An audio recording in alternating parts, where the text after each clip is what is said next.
Ok, bueno, sean todas y todos bienvenidos a esta segunda mesa del coloquio de secularizaciones. Eh, Hoy día, bueno, teníamos originalmente tres, tres presentaciones para hoy día, pero bueno, lamentablemente Jimena Valencia se tuvo que excusar, ¿ya? Así que no va a participar hoy día, pero vamos a tener dos, dos, ponencias. La primera va a ser la de Albert Soto, ah, aquí, eh, que se titula La incomprensión democrática de la bancada evangélica en Chile. Y tenemos también a Mauricio Quilpatay, que, cuya presentación tiene el nombre El humanismo cristiano en la actual constitución de Chile. ¿Ya? Esta mesa, el tema transversal que tenemos es esta idea de conservadurismo y política secular. Así que sí, me parece que eso está súper interesante de verlo, tanto en la Constitución como en esta bancada evangélica. ¿Ya? Así que, sin más preámbulos, ¿ya? Le doy espacio a Albert para que empiece, si les parece bien. Como son solamente dos exposiciones, podríamos dar unos 20 minutos para cada una.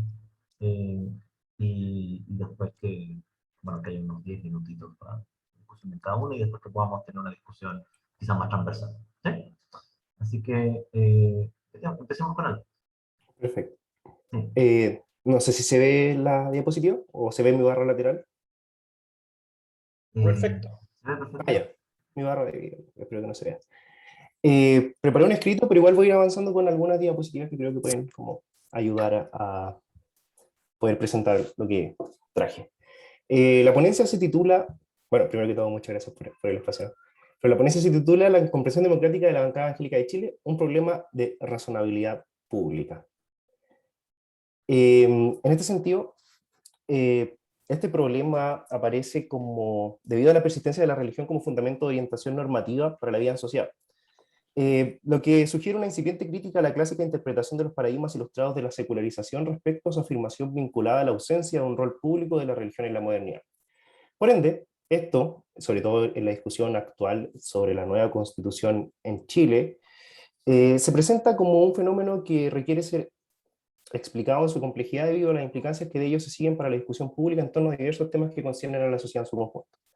En este sentido, en la discusión esta entre religión, Estado liberal y política, una de las preguntas centrales es aquella orientada a conocer cuáles son las expresiones públicas de la religión que el Estado liberal debería permitir debería permitir o excluir para asegurar su adecuado funcionamiento. Esta es como la idea central que yo tomo para presentar esta exposición, que espera discutir los problemas que se siguen de la presencia de la religión como fundamento de orientación normativa en la vida política chilena. Específicamente se presentará el caso de la participación política de los integrantes de la bancada evangélica de Chile durante su periodo de existencia entre 2017 y 2019. Y aquí hay un inicio formal en el año 2017, en mayo o sea, a fines del 2017, cuando es todo el periodo de elecciones, y un inicio formal en mayo del 2018, y una disolución que al parecer, como los medios de comunicación aún no se enteran, que tiene que ver con el escándalo que hay con el papá de Eduardo Durán, con los dineros y la administración eclesial en la Catedral Evangélica de Chile, en donde hay declaraciones públicas que expresan la disolución del trabajo en conjunto de esta bancada. A pesar de eso, los medios de comunicación en la actualidad siguen posicionándolos como una especie de grupo que se posiciona con unas ideas, al parecer, como convenidas entre estas tres personas. Con esto se espera responder a las preguntas por cuál es el contenido de los depósitos conceptuales a los que recurrieron los integrantes de esta bancada para presentar y defender su proyecto político durante este periodo, y si acaso el contenido de este proyecto se ajusta a los límites de una democracia liberal. En este sentido, sostenemos que el contenido de los depósitos conceptuales en los que se funda este proyecto político reside en razones religiosas y se expresa en la esfera pública por medio de un discurso de intolerancia que se articula en un proyecto que, entre comillas, ellos denominan como política evangélica, el que se caracterizó por agotar su propuesta legislativa en la defensa de una comprensión limitada de ciertos asuntos valóricos. Aquí yo lo pongo como agenda institucional corporativa. Si quieren después como en la ronda de preguntas podemos profundizar un poco de eso. Y aquí no habría como ningún problema en que hayan razones políticas como de origen religioso, sino que más bien habría una especie de carácter prescriptivo de la vida en sociedad, lo cual produciría una especie de problema de este tipo de ideas cuando son parte de una discusión legislativa sobre temas que conciernen a la sociedad en su conjunto.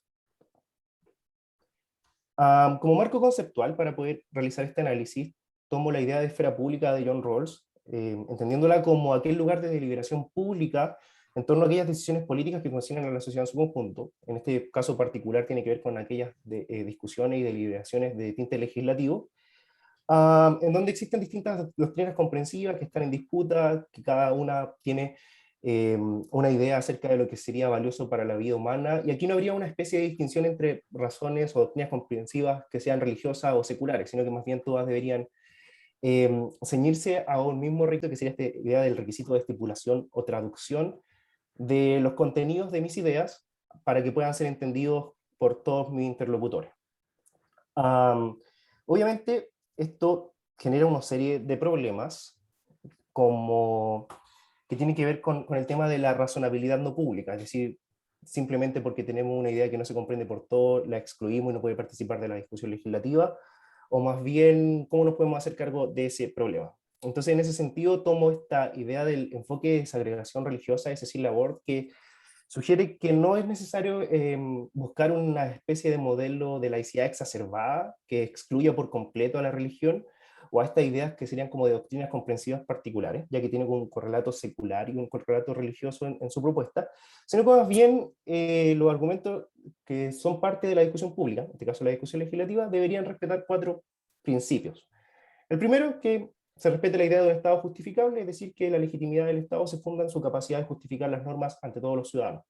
El segundo, que es un Estado inclusivo, que garantiza una igualdad de estatus de toda la ciudadanía, sin como valorar tanto positiva o negativamente a ningún grupo de la sociedad en particular, que es un Estado limitado que reconoce su autonomía, o sea, reconoce la autonomía individual de los ciudadanos y por consecuencia circunscribe su poder coercitivo, y que es un Estado soberano, que decide sobre su propia actividad.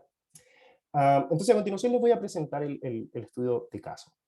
En este sentido, voy a ir proyectando algunas citas para que ustedes también puedan ir leyendo en la medida en que yo voy avanzando con el texto.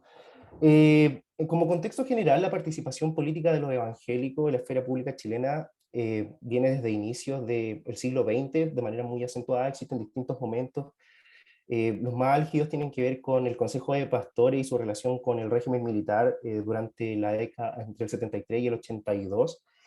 Y luego se difumina un poco entre esa actividad como de una orientación política más conservadora y aquellos movimientos por la defensa de los derechos humanos que también tenían una matriz religiosa, evangélica. Y el punto más importante, diría yo, como del siglo XX, tiene que ver con el lobby que ellos hacen para la ley de libertad religiosa o ley de libertad de culto entre el año 92 y el año 99. Luego de eso se difumina su participación en la esfera pública. No es como que no están tan presentes, simplemente está esta idea del Día Nacional de la Iglesia Evangélica que se promulga en el 2008.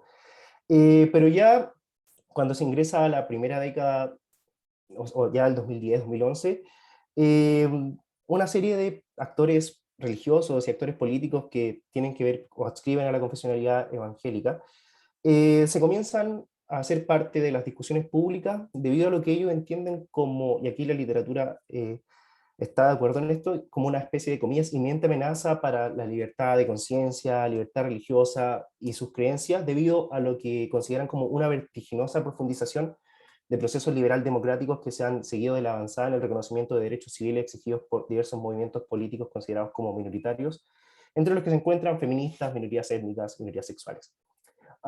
Aquí hay una serie de investigaciones que tienen que ver con ciertas candidaturas públicas, y la mía toma el caso de la bancada evangélica, que básicamente acá tenemos la emergencia, que tendría que ver con estas condiciones de posibilidad, de una serie de candidaturas políticas.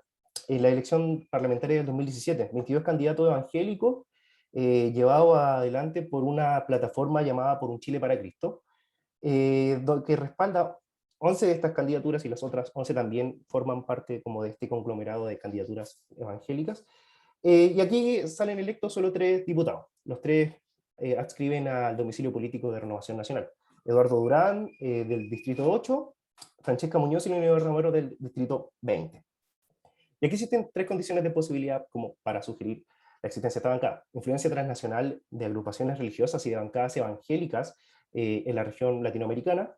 La supuesta existencia de un voto evangélico, que actualmente sigue siendo un tema de discusión a pesar de que la evidencia empírica sugiere o sostiene totalmente lo contrario. Y la existencia de un proyecto político común.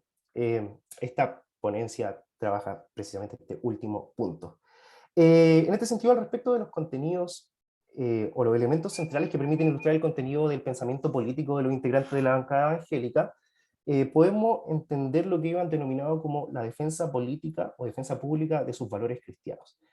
En este sentido, el día 15 de mayo del 2018 hacen un punto de prensa con ocasión del Día Internacional de la Familia, en donde anuncian su trabajo en conjunto de manera oficial, que ya venía de manera previa en lo que fue Plataforma Un Chile para Cristo, que esta plataforma igual levantó una serie de candidaturas a convencionales. Y aquí está esta cita. Hoy se constituye la bancada Pro Valores Cristianos. Defenderemos y representaremos a todos los ciudadanos que adhieren a nuestra postura valórica cristiana en los distintos temas que se tramiten y legislen en el Congreso Nacional, siempre respetando los valores cristianos de la sociedad. Defenderemos siempre la vida del que está por nacer hasta la muerte natural. Estamos en contra del aborto, del matrimonio igualitario, de la ley de identidad de género, así como también de la eutanasia, y en ese sentido estaremos siempre disponibles para apoyar cualquier iniciativa que no contravenga estos principios. Tenemos la profunda convicción que el escenario político que se nos presenta nos da la gran oportunidad de levantar las banderas de lo que nosotros consideramos muy positivo para las familias chilenas. La agenda progresista y la apertura valórica no son nuestros vehículos para aportar al desarrollo de la sociedad. En esta misma ocasión, Leonidas Romero sostuvo que, abro comillas, es necesario que los parlamentarios y el presidente Sebastián Piñera se sumen a la defensa de la vida. Aquí no sobra nadie y vamos a defender con fuerza y garra nuestros principios éticos y morales. Bueno, con esto es posible advertir que existe una especie de contenido central en los depósitos conceptuales de este proyecto político que están limitados a una particular agenda valórica. Entonces, aquí emerge esta idea de si su posicionamiento político, el trabajo en conjunto de esta bancada se agota en esta agenda valórica que es anti-ideología de género, anti-aborto, anti-legalización de drogas, anti-matrimonio homosexual, anti-eutanasia, anti-adopción homoparental, o si más bien es una agenda política transversal e integral que se preocupa de otros temas y de proponer cosas más allá de reaccionar a la avanzada de lo que ellos entienden como una agenda progresista. En este sentido, los límites de este contenido se pueden ilustrar cuando se contrasta con el proyecto político de la bancada de Renovación Nacional en la Cámara de Diputados. Aquí esto se puede evidenciar en la aprobación de la ley número 21.120, que reconoce la protección que reconoce y da protección al derecho de la identidad de género. Esto fue en mayo del 2018.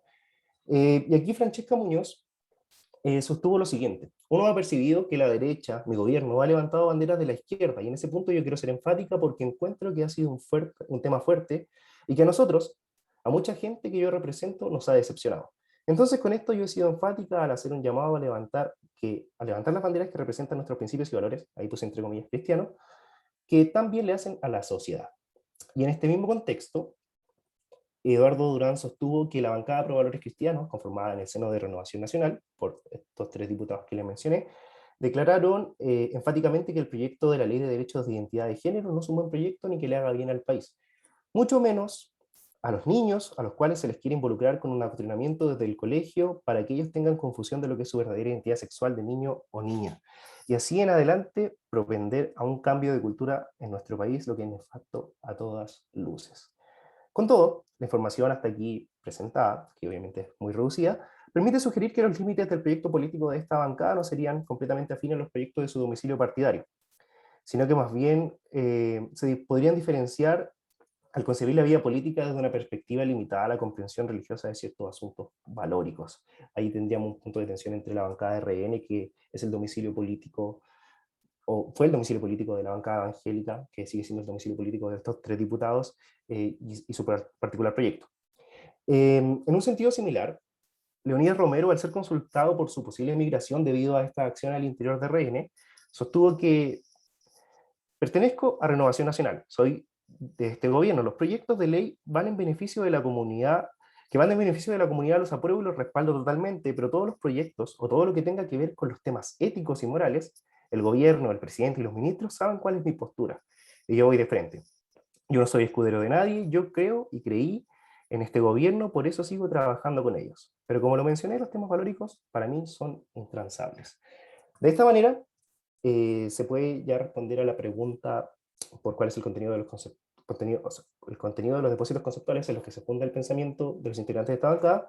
Y aquí yo sostengo que esto se agota en una particular comprensión religiosa en torno a valores cristianos, con los que buscan formular una política evangélica, que posee un horizonte normativo prescriptivo, vinculado al establecimiento de la manera adecuada de desarrollar la vida buena, ya que al parecer una agenda política reaccionaria, al menos en el contenido de la cita que le he mostrado, el horizonte prescriptivo es claro. Se apegan a conservar esta idea de lo que ellos consideran como lo valioso para la vida buena. Entonces yo aquí sugiero que hay una especie de problema de razonabilidad pública, pero que no se sigue necesariamente de que las razones de los diputados que presentan el debate público sean como de un acceso epistémico particular, como lo mencionaba con esta idea de John Rawls, o que su proyecto político no se ajusta a los límites de la democracia liberal, como les presenté los de Cecilia Ward. Entonces, al respecto, uno de los casos que permite ilustrar, desde mi perspectiva, la dimensión de la razonabilidad pública necesaria para la no tensión de un Estado justificable, es decir, un Estado que pueda justificar sus normas para la sociedad en su conjunto, se contextualiza en la ya mencionada discusión en torno a la ley de identidad de género. En esta ocasión, Francesca Muñoz sostuvo que esta aprobación implicaba una amenaza para una serie de libertades de los evangélicos, entre los que se cuentan la libertad de conciencia, la libertad de culto y una profunda amenaza para sus creencias religiosas. Aquí es interesante este tema porque empiezan a chocar una serie de concepciones que no necesariamente estaban vinculadas con el contenido del proyecto. Y en un sentido similar, Eduardo Durán sostuvo lo siguiente al preguntarse: ¿qué ocurriría con la libertad de culto en este país si se aprueba este proyecto? Las religiones se verían obligadas a casar a 2 hombres o a 2 mujeres. Entonces también se genera un problema con respecto a la libertad de expresión, porque cuando cualquier discurso fundado en la ideología va a ser un discurso de odio. Entonces, ¿cuál es la imposibilidad para que, al igual que otros, en nuestro legítimo derecho a expresarnos, lo hagamos desde el cristianismo, esto sin ser tildado de intolerantes, discriminadoras, ignorantes y primitivos? Lo dije hace un año atrás y no me arrepiento de ningún punto. Los cristianos también somos ciudadanos. Por último, agradezco a Dios que permite este lugar, y aunque algunos se burlen y hagan caricatura de esto, yo sé en quién he creído. Entonces, con esto ya cabe la pregunta, para ir cerrando, si este proyecto, la aprobación de este proyecto es una amenaza para las libertades del mundo evangélico que ellos representan o que creen representar, o si acaso el hecho de presentar argumentos de origen religioso para defender su particular comprensión de asuntos valóricos durante la discusión legislativa, que no satisfacerían estos requisitos de razonabilidad pública, implica que el grado de persuasión de su idea sea cuestionado debido a la incapacidad de una comprensión acabada por parte de sus interlocutores. Entonces, en este sentido, más allá de ser un problema cimentado en motivos ideológicos, mi posición es que aquí parece existir una incapacidad por parte de los integrantes de la bancada evangélica para comprender que su particular doctrina comprensiva es solo una de las tantas maneras de entender la vida buena que existen en la sociedad chilena. De lo que se sigue, aquí sugiero su incapacidad para comprender el pluralismo constitutivo de la participación política en democracia.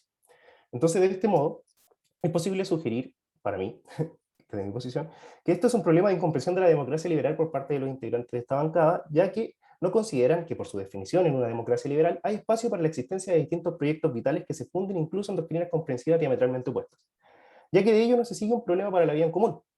No obstante, es necesario advertir que este problema de incomprensión democrática por parte de este proyecto de, comillas, política evangélica, tiene consecuencias directas a la sociedad en su conjunto, debido a que persigue un fin prescriptivo de los proyectos vitales de la ciudadanía en su conjunto, y esto básicamente operaría como lo que yo menciono como esta idea de una incomprensión, o queda planteada la pregunta, de una vida en democracia. Aquí ya cerrando, quedan 2 minutos. Para mí existen 2 problemas que se vinculan a esta particular doctrina comprensiva. Uno tiene que ver con la tensión del principio de justificación del Estado, es decir, que la medida en que nosotros aprobemos, por ejemplo, la idea de, si hubiésemos, no sé, rechazado la idea de legislar y la idea de aprobar este proyecto sobre ley de identidad de género, solo fundado en estas razones religiosas, se vería tensionado el principio de justificación en el Estado en la medida en que el Estado tiene que tener la capacidad de justificar sus normas ante una ciudadanía que tiene distintas concepciones acerca de lo que es valioso para la vida, y que al parecer justificarlo desde una doctrina comprensiva particular, en este caso, sea religiosa o secular, y eso aquí en este punto ya es indiferente, tensiona este principio del Estado. Y el principio de que el Estado es limitado. También esto es la medida en que, como el Estado tiene que justificar sus normas ante la ciudadanía, el hecho de prescribir el modo adecuado en el que se tiene que vivir, por ejemplo, limitando a que dos personas del mismo sexo no se puedan casar, no puedan adoptar, que no se legisle en torno, por ejemplo, a educación sexual integral, solo por remitir a una doctrina comprensiva particular, que en este caso es religiosa, tensionaría este principio de un Estado limitado, ya que desde mi perspectiva se buscaría prescribir el modo en el cual las personas tienen que desarrollar su vida, estableciendo básicamente límites muy particulares. Eso es lo que tenía para compartirles hoy. Muchísimas gracias por su atención. Muchísimas gracias. Bueno, tenemos un espacio para preguntas. No sé si hay alguna pregunta. Sí, bueno, Daniel, ¿quieres partir? Súper, súper interesante, Alberto. Yo tengo un comentario y una pregunta. El comentario dice relación con que en el fondo aquí lo que ha habido es un vaciamiento ideológico del contenido como cristiano. Yo creo que esto va a vincular bien con lo de Mauricio. O sea, con la capacidad de la UDI y de la ADC de movilizar votantes religiosos. Y esta gente vio un nicho, porque la agenda que está ahí es completamente indistinguible de la agenda de la Iglesia Católica. Y desde ese punto de vista, ¿no? La diferencia es más bien una diferencia de clase. ¿No? La representación tradicional de la Iglesia Católica no es una representación más bien de clase alta o media alta, ¿no? Y esta es una clase más bien media baja, baja. Entonces, ese es como el primer comentario, ¿no? Como, como tu reflexión sobre que en el fondo aquí no hay diferencia entre evangélico y católico. Desde este punto de vista, lo que ha pasado es que para poder ser gobierno, la UDI y la DC han tenido que bajarle el volumen, me parece a mí, a esa agenda más católica. ¿Sí? Pero sí quisiera tensionar la interpretación final. Yo encontré que las 4 dimensiones del aborde, cuando hablaste del Estado limitado y lo mencionaste al final, o sea, yo veo perfectamente por qué un evangélico dice, va contra mi autonomía y contra mi integridad moral el que el Estado me obligue a educar a mis hijos en doctrinas comprensivas como la doctrina de género, que afirma cosas en las que yo no creo. O sea, yo veo, ¿no? Pusiste estas como 4 dimensiones también un poco, ¿no? A partir de la definición de Rawls, pero yo veo el argumento evangélico de que hay violencia estatal contra su capacidad autónoma de llevar a cabo sus cursos de vida de la manera en que ellos, ¿no? Mejor lo interpreten, si es que están obligados a educar a sus hijos de una determinada manera. Yo creo que un súper buen test justamente para una doctrina como la de Rawls o la de Laborde. Yo no conozco su trabajo, supongo que Cecilia es mujer. No conozco su trabajo, pero fíjate que yo lo interpretaría hacia el otro lado. Yo creo que tienen un punto. Fíjate. Y creo que el problema lo tiene el Estado liberal ahora, o bueno, el así llamado Estado liberal, para cómo entonces les deja espacio para que esa gente pueda decidir vivir como diablos quiera. De la misma manera en que nosotros queremos que otra gente que quiere vivir de otra manera pueda hacerlo también como ellos quieren. Eso, súper interesante. Sí, o sea, si quieren, escuchamos la otra pregunta y respondo, o respondo al tiro. Sí, pasamos la pregunta de Juan y después vamos, puedes hacer. También mezcla de pregunta y comentario. La pregunta es que me interesó cuando mencionaste la idea de depósito conceptual, que no he escuchado mucho y me pareció que podía ser, como explicar un poco en qué consiste el concepto. El otro es una acotación más bien a propósito del tema de lo evangélico y su representación política. años estaba participando en un estudio que era sobre la élite en Chile. Y entonces, ahí, me entrevistamos mucha gente de la élite y se hizo, hagamos típica frecuencia. Una de ellas era, bueno, ¿qué religión tienes? ¿No? Y élite católica, muy bien representada, élite no religiosa, también muy bien representada, pero no había élite evangélica, no siquiera. Y de hecho, doblemente interesante, porque ese cuadro, cuando yo me lo presenté, me parece muy interesante que la ley no haya evangélicos en el grupo de investigación. ¿A qué le interesa eso? ¿A qué le interesa leer lo evangélico finalmente? Entonces, en el estudio y al interior del campo de investigación, hay un tema con o sea, si los evangélicos se sienten una minoría no representada, bueno, hay elementos para fundamentar eso.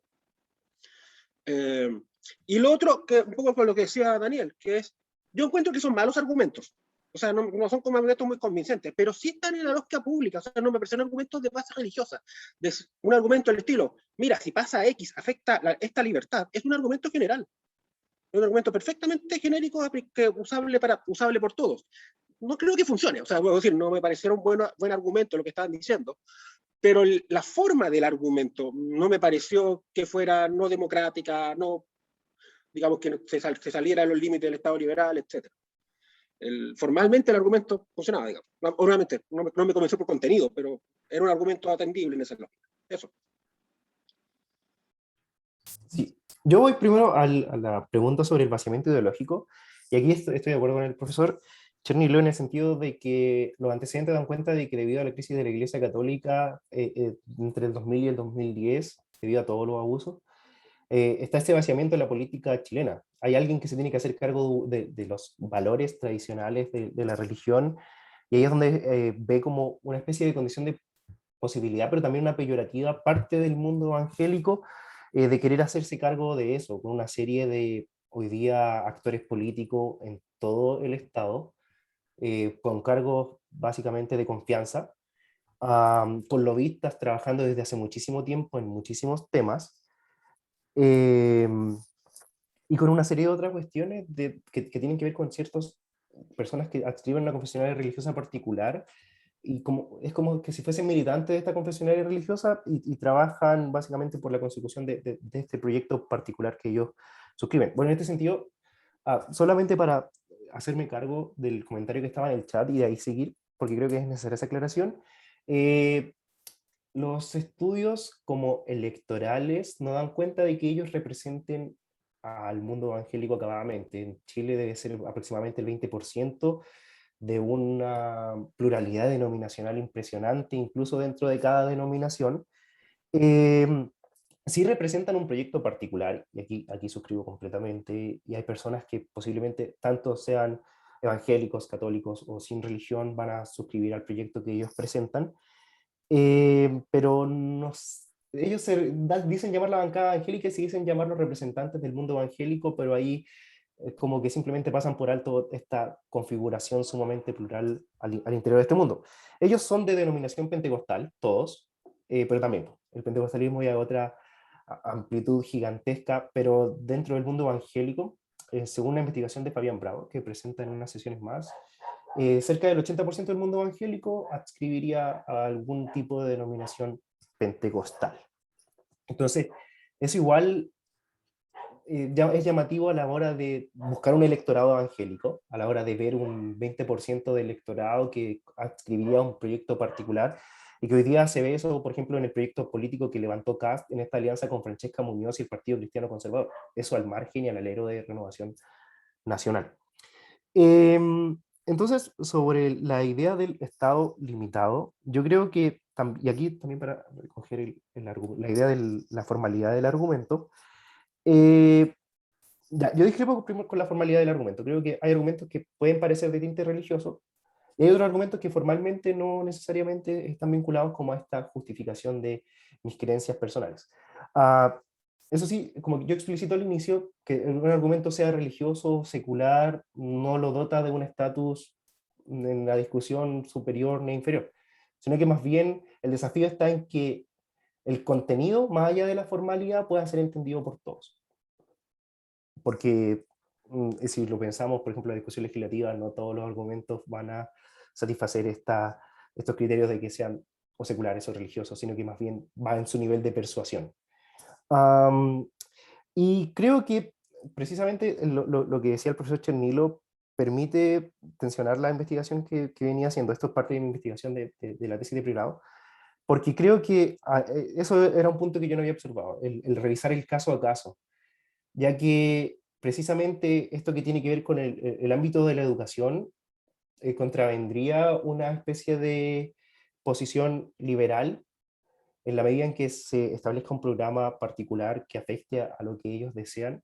Y obviamente ahí hay una discusión un poco más profunda que tiene que ver con si los niños y niñas van a quedar desaventajados o no, o qué pesa más, el derecho prioritario de los padres, o que ellos consideren y sean educados formalmente al igual que todos los demás ciudadanos y que no queden en una posición de desventaja.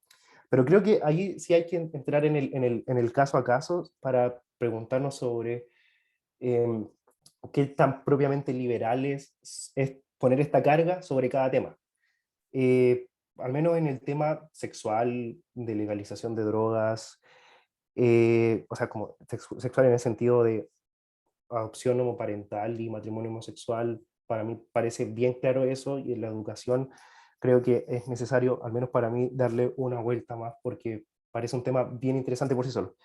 Y lo de depósito conceptual simplemente lo utilizo como una idea de analogía de doctrina comprensiva en John Rawls, como todo este conjunto de ideas que informan y básicamente orientan lo que sería una especie de buen vivir. Y sobre lo último, creo que para volver a esta idea de la pregunta del chat, es como una representación inexistente del mundo evangélico. En el Distrito 8, el porcentaje de creyentes que hay, según las encuestas que existen, es muy superior al porcentaje marginal, que es decir, como el 3% del electorado de ese distrito que saca Eduardo Durán. Y en el Distrito 20 es un caso espectacular, que es aproximadamente el 50% de la población declarada evangélica, y estos diputados también no sacan más allá del 15% entre ambos.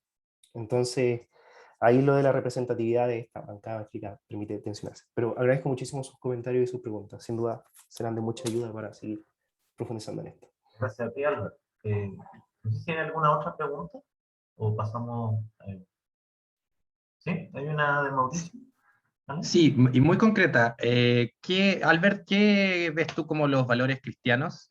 ¿Cómo a qué crees que apuntan o qué ves que apuntan como muy en términos muy concretos y muy sucinto bien? Hoy aquí, ya, yo creo que una comprensión limitada, que ellos básicamente justifican todo esto desde una perspectiva reaccionaria, entonces es complicado entenderlo en lo profundo, pero hay un modelo de familia que es el modelo de familia heterosexual, que está orientada a tener hijos, o sea, casarse, tener hijos y seguir ese ciclo repetitivamente. Ah, que la vida es desde la concepción del feto hasta la muerte natural, que las drogas no tienen que ser permitidas. Y aquí es donde ya se queda totalmente corto, porque no hay como pronunciamiento, no sé, por ejemplo, en torno a medio ambiente, a cuidado de, no sé, animales, a pobreza, a violencia, a derechos humanos. Es como que lo valórico dentro de su proyecto político, es el proyecto político de política evangélica, que también está en esta idea de un Chile para Cristo, que es básicamente un copy-paste de los programas de algunos evangélicos que postularon a la Convención Constitucional y que ahora también están postulando al Congreso. Se agota en eso. No ofrece más allá que simplemente reaccionar desde esas, yo diría, de esos tres pilares a la política contingente. Y ahí tampoco hay, al menos dentro de su trabajo legislativo, nunca hubo una especie de propuesta que tocara otro tema. Solamente el tema del 10% que votaron en contra de lo que Renovación Nacional les dijo que votaran, y que ahí parecía más campaña electoral que como posicionarse por la gente. Yo tengo una pregunta también. Solo me preguntaba si en tu investigación no has detectado si hay grupos dentro del propio mundo evangélico, quizás menos conservadores, que traten de disputar algunos de Así, estos temas que no se consideran y que quizás están tratando de montar otro tipo de bancadas o qué sé yo. sí, bueno, hay muchísimos grupos, es como bien, eh, como esta lógica, es bien emergente y volátil la política al interior del mundo evangélico. Son bien asesinos entre ellos. Con el tema de la discusión por el apruebo y el rechazo en redes sociales fue un enviarse al infierno mutuamente y un desclasificarse, funarse, fue todo bastante complejo. Y hubieron algunas personas que postularon, ahí estaba Esteban Quirós, que postuló por el distrito de Maipú, otra persona que postuló con un cupo del Partido Progresista. Por ejemplo, hay este tipo que es parte de la convención y que va vestido de dinosaurio, también es evangélico. Entonces, existe una pluralidad de movimientos. De hecho, está esta idea de evangélicos por el apruebo. Y también existen otra serie de agrupaciones, una que está como con una orientación social cristiana, en donde está el caso de esta persona que viajó a Estados Unidos y trajo la variante Delta con un permiso especial, que fue un evento religioso, y él es uno de los principales lobistas de la agenda valórica en el Congreso desde hace mucho tiempo, asesor de algunos diputados de Renovación Nacional, y que su hermana era asesora del ministro del Interior. Entonces, está todo el espectro, y bueno, está el caso de Antares, creo que es su nombre, que es la mano derecha de Francesca Muñoz, que lideró el Partido Cristiano Conservador, que postuló a la Convención Constitucional, que ahora creo que está postulando a diputada, y que ellos son los que hicieron la alianza esta alianza electoral con Kast. Entonces hay todo un espectro que no está tan visibilizado. Bueno, también está el caso de Pablo Vidal. Pablo Vidal, como recurrentemente dice que sus padres son pastores pentecostales. Es súper interesante la alianza con Kast, porque ahí está ese catolicismo tradicional. Sí. Y bueno, yo creo que uno de los puntos importantes es que como se vacía la legitimación de esto, y esto no lo expuse aquí, y acabo de recordarlo, es que el anticlericalismo, que es transversal a toda la historicidad del mundo protestante, a excepción de este ecumenismo un poco más progresista desde los 70, pero que es la tónica de todo el mundo evangélico casi en general, a excepción de estos casos particulares, pierde mucho rendimiento conceptual, porque necesitan este aliado electoral que los permita posicionarse en esta agenda común. Ahora, si eso es simplemente parte de la contingencia o a seguir en el tiempo, es algo que hay que ver. Gracias. Alonso tiene una pregunta. Ya, última pregunta Sí. y seguimos. Ya. O si queréis la dejo para el final, como prefiráis. Ya. Es que me quedé pensando porque tú decías en un momento, bueno, lo que está pasando aquí es como que están tratando de justificar la razonabilidad de como los argumentos que están a la base, o no sé qué argumentos, pero las nociones valóricas, como que están tratando de justificar la razonabilidad. Entonces me preguntaba si es que tú habías podido ver si es que en esa búsqueda de razonabilidad de lo valórico hay algo específico o particular del mundo evangélico, o si en realidad como esa búsqueda de razonabilidad puede extrapolarse como a otras bancadas. ¿Sí? O quizás preguntándolo de otra manera, si ese, como le llamáis tú, depositorio conceptual, no es en otros sentidos también, o en otras bancadas también, una búsqueda por hacer pasar por razonable una cuestión valórica. Sí, yo creo que ese es uno de los grandes como vacíos de la democracia liberal, y que trasciende como de lo racional a lo razonable. Es decir, no necesito una explicación científica para yo tener un argumento que tenga cierto contenido de, comillas, verdad y que sea persuasivo. Y en este sentido, esta búsqueda de razonabilidad es una carga que yo impongo simplemente para el análisis. No es como que estas bancadas estén autoimponiéndose eso, pero parece una estrategia, al menos en momentos electorales y en momentos como de discusión legislativa, bastante interesante en la medida en que permiten que no solo el electorado particular, que está totalmente fidelizado a ellos, pueda suscribir a sus ideas particulares, o que pueden ser ideas que sean como atractivas para todos, sino que puedan tener como una cabida más transversal. Por ejemplo, este como marco conceptual también se puede aplicar, no sé, al caso de Pamela Giles, al caso del populismo de París y del 2013, porque no sé en qué parada están a París y ahora, y una serie de otras cuestiones que básicamente operan sin distinción de si, como por ejemplo, se fundan en ideas religiosas, en ideas seculares o en ideas científicas, ya que todas tendrían como, solo por el hecho de participar de la discusión pública, el mismo estatus.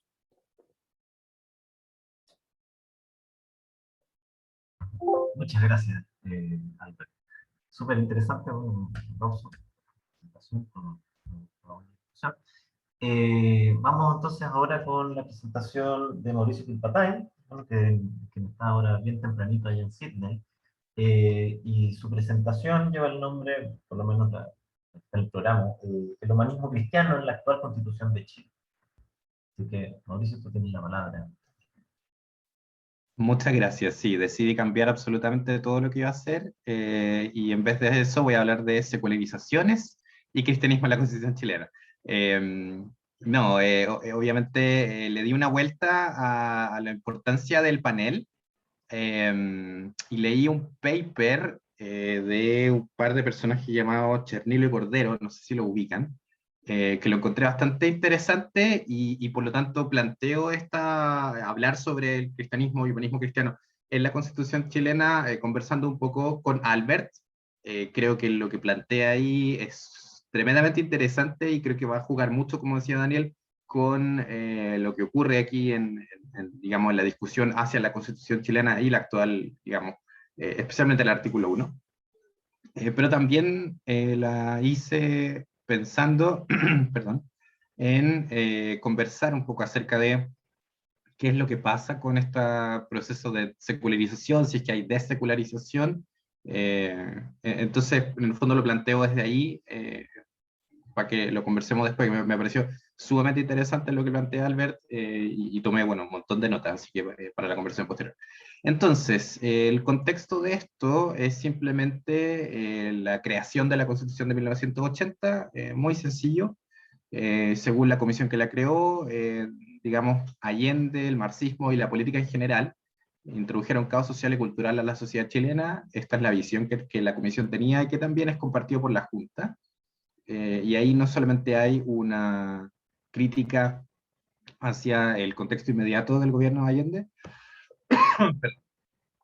sino también hay una crítica hacia el sistema político y eso va a ser importante también al momento de entender por qué se toman las decisiones que se toman en la creación de la Constitución. Y eso tiene que ver con ellos decían una decadencia del sistema político, una politiquería, y que ven que los partidos políticos durante el siglo XX, fueron tan responsables del desastre, entre comillas, del gobierno de Allende, como la Unidad Popular y Allende mismo. Por lo tanto, lo que viene a hacer la nueva Constitución, entre muchas otras cosas, es ofrecer un nuevo orden jurídico que remedie la situación anterior, digamos, que ya describí, y al mismo tiempo que prevenga una situación nueva. Y por lo tanto, y esto muy en la línea de cómo operan todos los procesos de elaboración constitucional, siempre están en juego el pasado y el presente o el pasado y el futuro. Ahí siempre hay una tensión ahí y eso también voy a destacarlo como un poco como antes y después. Y por lo tanto, lo que ellos van a elaborar va a ser la ya conocida democracia protegida con estas nuevas bases o principios fundamentales.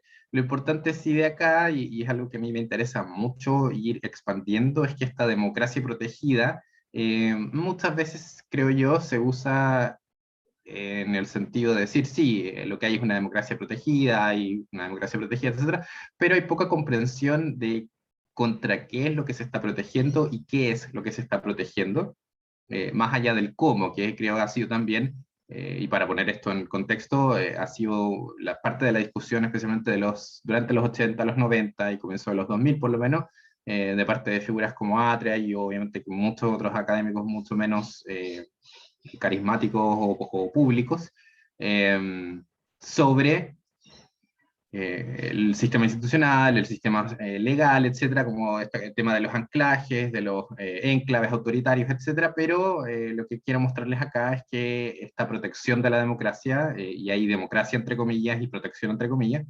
apunta mucho más allá que esos elementos jurídicos. Entonces, me agarro aquí de nuevo del memorándum de la Comisión Ortúzar sobre la nueva Constitución. El contexto de esto es que fue un memorándum que ellos elaboraron hacia su sesión número 18, un memorándum que se pasaron prácticamente estas primeras 18 sesiones, que comprenden los primeros meses de trabajo, elaborando estas básicamente está como listado de ideas de qué es lo que ellos van a hacer, en el fondo como un principio de organizar su trabajo y mostrarle a la Junta, y un poco también mostrar hacia afuera qué es lo que iban a hacer, y esto se ve también en que trajeron mucha gente, gente académicos, etcétera, de afuera, hay comunicaciones internacionales, y esto lo menciono en el contexto de lo que decía Albert, de al final esta necesidad de justificar y de legitimar lo que se está haciendo, no solamente hacia el interior de la comisión misma, de la junta misma, etcétera, sino hacia afuera, que yo también creo que es un punto muy importante a la hora de entender por qué se tomaron estas decisiones y cuáles son sus efectos. Y parte de lo que dice este memorándum, como pueden ver en la cita, es que la estructura constitucional descansa en la concepción humanista cristiana del hombre y de la sociedad. Importantemente dicen ahí que es la que responde al íntimo sentir de nuestro pueblo, y según la cual la dignidad del ser humano, libertad, derechos fundamentales, etcétera, son anteriores al ordenamiento jurídico, el que debe prestarles segura y eficaz protección. Y siento que aquí en esta frase ya se dice todo, y por eso destaco ciertos elementos que son los que vamos a ir revisando muy sucintamente, por supuesto. Entonces, primer punto acerca del pasado, ellos establecieron que había un orden jurídico positivo. Con ello la comisión se refiere a principalmente un orden liberal de democracia, digamos, liberal, pero tomando esta idea de personajes como, si no me equivoco, como Kelsen et al., de que el orden jurídico positivo es aquel orden que básicamente es un sistema cerrado sobre sí mismo, y por lo tanto el derecho tiene que operar desprovisto de normatividad externa, sino que todo al final es un sistema cerrado y autocompleto dentro de sí mismo, que sirve para establecer cómo, digamos, opera la sociedad política, etc. Y lo que dijeron personajes como Silva, de la afín a la DC, es que este orden jurídico hizo fracasar a la democracia, porque estaba completamente divorciada de toda apreciación de valor social, filosófico, de metas, de contenidos en relación a la conducción de la vida social. Y bueno, hay también la crítica que dicen que esta visión de 2 siglos, y citan ahí el origen en la Revolución Francesa, que había sido insuficiente, decían ellos, para dirigir la realidad política. Y aquí lo que hay es, por lo tanto, en sus discusiones, etcétera, una condena evidente a que sin proponer, sin una constitución que propone una meta, un sentido, estos valores sociales, filosóficos, etcétera, lo que ocurre es que finalmente la política se come a sí misma por su propia naturaleza, y lo que ocurre es inevitablemente un desastre como el que ocurrió, según ellos, en la Unidad Popular, y por lo tanto con la consecuencia de lo que tuvo que hacer, digamos, los militares con respecto al golpe para detener este desastre. Y por lo tanto, esa es la visión que ellos tienen de una institucionalidad legal, jurídica, basada en un orden positivo, basada en un orden que trata de justificarse por sí mismo. Y por lo tanto, obviamente, lo que va a operar hacia el presente y el futuro es instalar como principio de legitimidad del orden jurídico una dimensión espiritual. ¿Por qué dicen él? Porque, como bien dice Guzmán ahí, el orden jurídico es una derivación del orden moral. Eso significa, por lo tanto, que obviamente lo que prima, perdón, lo que prima inicialmente, lo que antecede, y esto también va a ser un elemento importante para entender su lógica argumentativa y su lógica, digamos, moral, es que esta espiritualidad y la moralidad, etcétera, tienen preeminencia, tienen prioridad con respecto a cualquier otro orden. Y por lo tanto, como bien pueden leer en la cita, quien transgrede el orden jurídico verdaderamente tal, transgrede el orden moral. Y aquí también se observa en su forma de aunar estos conceptos que evidentemente hay una unidad entre ética y política como la que no habíamos visto desde los tiempos de Aristóteles, digamos. Entonces, como el conservadorismo máximo. Y ahí también creo que es importante que nos permita entender esto de que la concepción humanista cristiana del hombre y la sociedad responde al íntimo sentir de nuestro pueblo. Y con eso quiero destacar la palabra sentir, especialmente al íntimo sentir, porque es una muestra de las múltiples apelaciones que toda la comisión en general hicieron a que el cristianismo, a que el catolicismo en particular, representaba o exhibía la interioridad específica de cada uno de los individuos de Chile. Es decir, para ellos, y de modo completamente indiscutible, como voy a mostrar en las siguientes citas, el catolicismo y estas ideas cristianas corresponden a lo que la gente siente. Por lo tanto, corresponde a las características internas de todos los individuos o la gran mayoría de los individuos de la sociedad chilena. Por lo tanto, con respecto a esta dimensión espiritual, lo más importante y el elemento, creo yo, fundamental para entender cómo se articula toda la Constitución en términos tanto legales como morales es la idea, establece Guzmán, de que la existencia del alma en el ser humano no es una cuestión de fe. Y ahí me cuelgo un poco de lo que comentaba Albert acerca de la razonabilidad y de entre lo razonable, razonal, etcétera, en términos públicos. Para los comisionados, el alma, como dice ahí, no es una cuestión de fe. Incluso el alma espiritual se llega por la razón, y así lo creen todos cuando hablan de la dignidad del ser humano. Y aquí lo importante, de nuevo, para entender, creo yo, a qué apunta este tema de los valores cristianos, etcétera, y por lo tanto de la concepción humanista cristiana de sociedad, se juega todo en la distinción de lo que es ser humano, y por lo tanto también entre lo que es ser persona, y qué es que el ser humano tiene espíritu. Es decir, porque existe un alma, porque el ser humano tiene espíritu, a diferencia de los perros o los árboles. Esto le entrega una dignidad especial al ser humano únicamente, y de ahí se deriva todo. ¿Y qué es ese todo? Principalmente derechos. Van a haber también formas de ordenar la sociedad que son conocidas por todos, pero principalmente el derecho de propiedad. Citando aquí a la encíclica Mater et Magistra de Juan XXIII, y necesito leer esto en voz alta, que es tal vez uno de los documentos en los cuales con más profundidad y en forma más exhaustiva se trata el tema del derecho de propiedad. Es entendido como un derecho natural que tienen las personas para acceder a la propiedad, al dominio individual de bienes de consumo y de medios de producción. Entonces, lo interesante es cómo, o sea, obviamente que hay muchos elementos conjunción aquí, pero creo yo que lo que es muy interesante para gente que está elaborando una constitución y gente que está elaborando un orden sociopolítico, sociolegal, etcétera, es la facilidad para ver las encíclicas, los documentos papales, que yo los veo desde la perspectiva de básicamente propaganda del Estado Vaticano, si se quiere ver, propaganda intelectual, buena discusión, pero al fin y al cabo propaganda de un credo específico, lo toman como documentos legales al final de cuentas. Y está esa dualidad al final, de que para que tenga un valor sustantivo y real dicho documento legal, se apoya en esta creencia absolutamente razonable, dice Guzmán, y que hay que conceder al fin y al cabo de que existe un alma, y de que por lo tanto se entiende el derecho de propiedad como este derecho natural.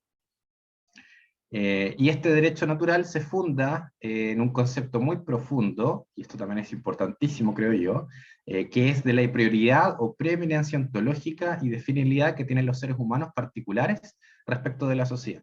O sea, no solamente el ser humano se distingue de las cosas y de los animales, sino que también se distingue de la sociedad. Y por lo tanto, la existencia de los derechos, especialmente el derecho de propiedad privada, que para Guzmán y compañía básicamente es el derecho fundamental que se deriva de la realidad de la existencia del alma. Eso básicamente es aquello que funda toda esta concepción humanista cristiana del individuo y de la sociedad en su conjunto como consecuencia. Porque es inseparable, dice Guzmán también, del principio de subsidiariedad del Estado, y es inseparable también de la misión, dice ahí, de la iniciativa particular dentro del campo económico.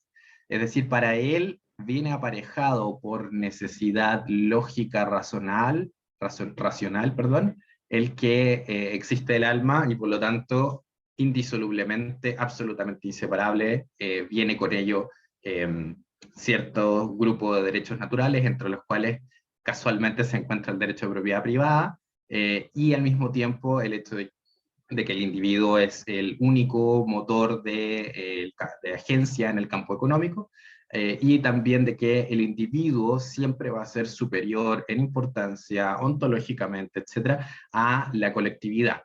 Y allí lo que se juega entonces es la visión de que así como los animales son siempre servidumbre para el ser humano, la sociedad también es servidumbre o está al servicio del ser humano, y gracias a esto se entiende, y creo yo que esto es importantísimo para entender por qué la frase del inciso cuarto, si no me equivoco, de nuestra Constitución actual, que dice que el Estado está al servicio de la persona, debe entenderse de esta forma al final, de que el Estado y la sociedad, para que el individuo se realice espiritual y materialmente, dice nuestra Constitución, existe únicamente en esa función al final, en esa función de servidumbre, en esa función de protección de los derechos, y porque existe todo esto, es que es posible hablar de un orden jurídico estable, porque al fin y al cabo esto es lo que intentaron hacer al dejar de lado el orden jurídico positivo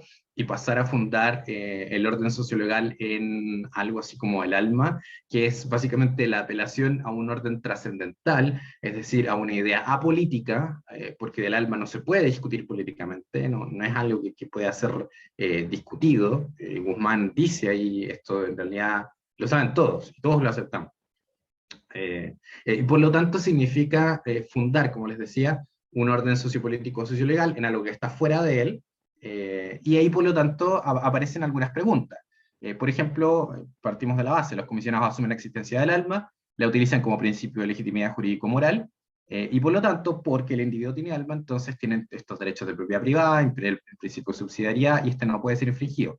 Ahora, y dentro de lo que también decía Albert de estas figuras de depósitos conceptuales, etcétera, a mí me parece un poco más interesante, no, me corrijo, no es que sea más interesante, me parece que la visión de Rawls le falta un poquito, que sería el ver también que lo que hay es una mezcla de estos entramados teóricos, como por ejemplo lo de Mater et Magistra, todas estas ideas humanistas cristianas, etcétera, con los intereses y las posiciones que los, en este caso, políticos como los comisionados, los juristas, etcétera, toman, porque si nos remitimos al texto de Mater et Magistra, en el mismo párrafo donde dice, oye, sí, la propiedad privada es un derecho importante y natural, y etcétera, pero siempre que esto sea razonable frente a el mandato divino de que al final los bienes tienen que ser justos y caritativos para todos. Y por lo tanto, ahí evidentemente hay una selección dentro de este entramado lógico, hay una selección de, ok, ¿cuál es el elemento que a mí me parece más razonable, es más afín a mis intereses, etcétera, etcétera? Creo que eso también es algo importante destacar dentro de lo que, bajo mi marco conceptual, se llaman como las constelaciones de ideas, en que, al igual que las estrellas en el cielo, están todas ahí, pero las conexiones que se hacen son entre algunas de ellas, no en todas, y que para ello no operan principios de lógica de razonabilidad, creo, sino que hay otras lógicas operando, entre las que la razón es una, pero no es la única. Además de esto, por lo tanto, como les decía, surgen preguntas: ¿cuál es la fuente de legitimidad de esta autoridad? Y estas son preguntas que dejo para la discusión ahora, que me gustaría mucho conversar con todos ustedes. ¿Cuál es la fuente de legitimidad de la autoridad del alma? ¿A qué apela? ¿Es razonable en términos públicos? ¿Sirve para esta justificación? Como decía Albert, hay un rechazo del orden jurídico secular para despolitizar la política, porque al fin y al cabo, si yo tengo, desde la perspectiva de los comisionados y comisionados tanto católicos, si yo tengo la existencia del alma, y eso es real, necesariamente se sigue de ella, en su visión, el derecho de propiedad privada, la subsidiariedad, etcétera, y por lo tanto muchos elementos que podrían ser discutidos por la comunidad política, al final de cuentas son no es externalizado, sino que al final son como terciarizados, como que, ok, ya no es un problema, porque es evidente, es necesario en términos lógicos, etc. Y por lo tanto, y aquí ya me repito, perdón, al paper de Daniel y de Rodrigo, ejercieron los comisionados, por lo tanto, como intencionaron una función ideológica de la religión o del pensamiento religioso. Me parece que eso también es, cuando leí esta pregunta al final, me pareció súper interesante pensarlo así, no en términos conscientes necesariamente o volitivos, pero sí al fin y al cabo por sus decisiones, por, digamos, como la propiedad emergente de lo que fueron las ideas de la comisión, hay un uso ideológico de la religión.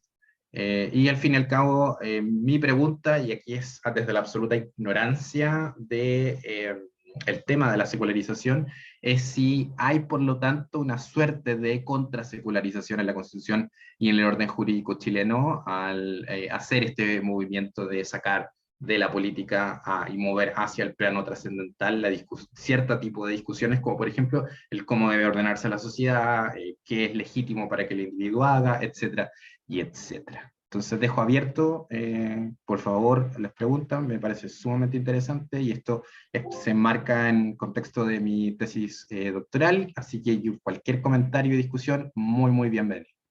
Muchas gracias. Gracias a ti, Mauricio. Es dejar de compartir para que nos veamos todos. Súper, ¿Ya? excelente. Ya, muchas gracias. Bueno, tenemos espacio para preguntas. Bueno, Rodrigo ya tiene la mano arriba. Y bueno, si es que alguien más tiene, va levantando la mano se pone en la fila para que parte Rodrigo. Muchas gracias, Mauricio.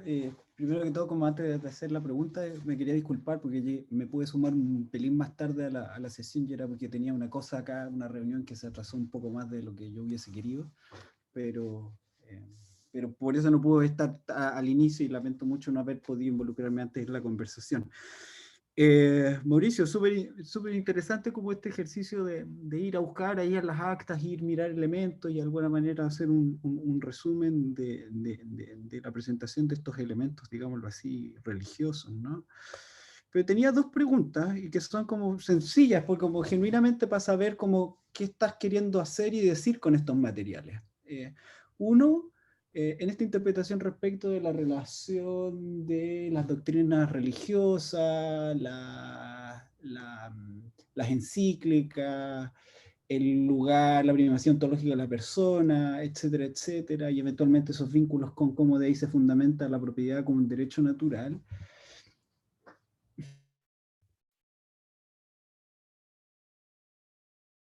¿Se quedó pegado o soy yo?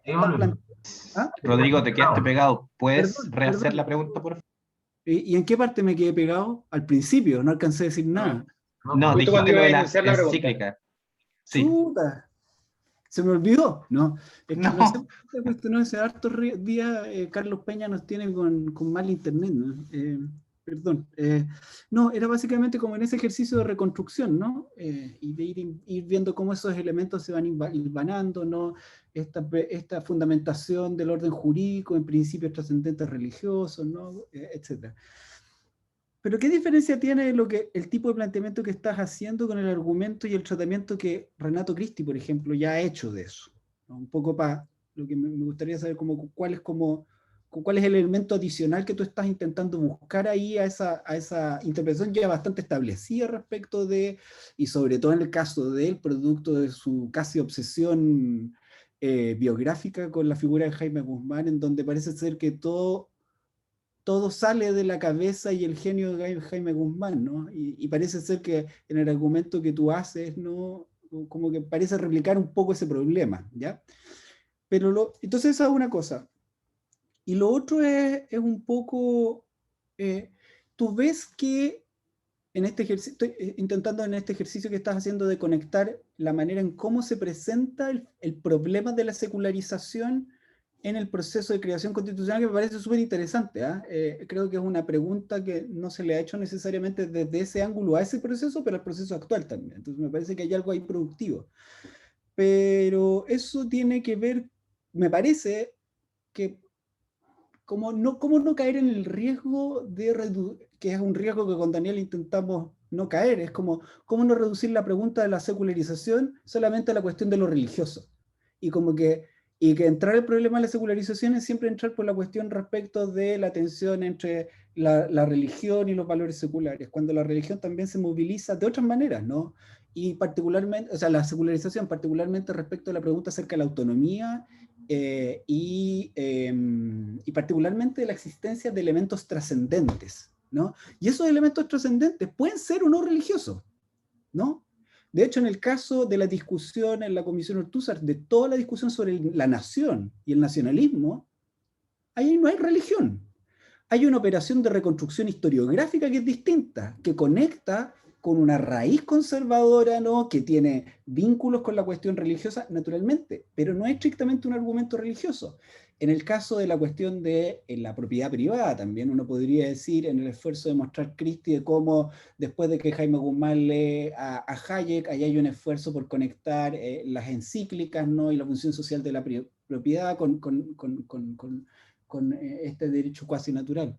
Pero también uno podría decirse acaso la idea misma de mercados, ¿no? No moviliza una noción de autonomía, o más bien, más de que autonomía, de un principio trascendente, ¿no? En sí mismo. Y uno podría decir que eso tiene, en términos como de la literatura sobre la educación, secularización, cumple una función equivalente, ¿no? Porque es un principio trascendente que está más allá de la decisión, por ejemplo, y de la voluntad individual, incluso de los marcos jurídicos positivos. Entonces, como que más bien es como la inquietud a propósito de la propuesta que tú haces, me parece súper interesante de cómo introducir la pregunta sobre el debate de la secularización en la escritura constitucional, cómo uno puede ver también ese debate o ese problema más allá del elemento puramente religioso y más allá del alma y más allá de Jaime Guzmán. Muchas gracias. Rodrigo, pasemos con Daniel. Yo voy a seguir en la línea de Rodrigo. Mauricio, ¿podéis poner la penúltima lámina de nuevo? Puedo. Creo que puedo. Porque Espérame, ahí está, ya. Y penúltima. creo que era la penúltima. ¿Esa? No. ¿Dónde están las conclusiones? Ya, O las preguntas, algunas preguntas, mira. dale. Fíjate ahí. En las tres primeras preguntas, traduzcámosla al lenguaje contemporáneo, ¿no? Los comisionados asumen, ¿sí?, que los seres humanos son reflexivos, que los seres humanos tienen lenguaje, ¿sí? Y van a utilizar ese como principio de legitimidad jurídico-moral. Y porque el individuo tiene lenguaje, entonces tiene derecho a B, C, D, F, G. ¿Sí? O sea, la operación que ellos están haciendo, y no solo eso, el punto de partida, el orden liberal se ha demostrado insuficiente. Eso es 2021, ¿no? Entonces, yo creo que parte, y ahí como que también es un poco una reflexión en relación con lo de Albert también, que es como, o sea, eso es lo que hacen las constituciones. Eso es lo que hacen las constituciones, ¿no? O sea, yo creo que ahí el problema es asumir que... No, lo voy a decir de otra manera. O sea, lo que hacen las constituciones es pasar de contrabando tanto contenido sustantivo como sea posible en la medida que jurídicamente, ¿sí?, eso sea tragable para grupos importantes de la población. En los años 80, apelar a la nación y al carácter cristiano católico, ok, se hizo en dictadura, pero no era, sí, tremenda, todavía aparecía como razonablemente, sí, plausible, yo creo. Hoy día ese contenido es distinto, pero la operación, por supuesto en dictadura y en democracia, la operación lógica, alguna clase de doctrina comprensiva que define lo humano a partir de un conjunto de propiedades, ¿sí? Son esas propiedades las que entonces permiten concebir un orden jurídico con tales o cuales características. No me parece que sea una operación tan no, o sea, me parece que es la única operación posible para fundar un orden jurídico. Eso, un poco, eso era lo que quería apuntar. Y en relación como, con lo de Albert, tal vez una diferencia, y es una diferencia que no es solo que el debate parlamentario que observa Albert no es debate constituyente, es que hoy día, ¿sí?, estamos en un contexto de mayor, si tú quieres, complejidad social o diversidad social, y es más difícil entonces ofrecer estos relatos, ¿no?, omnicomprensivos, y y determinados grupos los transforman en sus agendas sectoriales. Entonces, ¿qué es lo que hace el mundo cristiano? No, se concentra en el tema vida, ¿sí?, y en el tema reproductivo, ¿sí?, y guarda todos los cartuchos para su consistencia moral en ese debate. Respecto al resto, son más pragmáticos, ¿sí?, y otros grupos lo hacen respecto de otros temas, ¿no? Lo hacemos respecto al medio ambiente, respecto del agua. Bueno, si yo quiero, ¿no?, si voy a defender el derecho al agua, bueno, van a haber otras cosas respecto que voy a ser más pragmático. Se comportan más, si quieres, como movimiento social, con una agenda más temáticamente reducida. Pero la operación de tratar de como encontrar este principio unificador, remoralizante de la política. Entonces, bueno, y aquí entonces yo sé, respecto a todo este conjunto de temas, yo sé exactamente qué es lo, ¿sí?, y no tengo espacio para negociar. Respecto al resto me manejo de manera o me comporto de manera más estratégica. Entonces, son como esos dos comentarios, como el desplazamiento de una visión como más general, porque todavía aparecía como posible o como utópica, ¿sí?, como que era posible. Entonces, esta concepción como más completa hoy día está como más acotada a un conjunto de temas, pero la operación general, presupuesto respecto de la naturaleza humana, que entonces permite pensar en instituciones que son las que van a permitir el despliegue de esa naturaleza humana, dado que son esas las propiedades que, ¿no?, constituyen nuestra esencia. Me parece que es como el movimiento natural, para seguir con ese lenguaje, de este tipo de trabajo.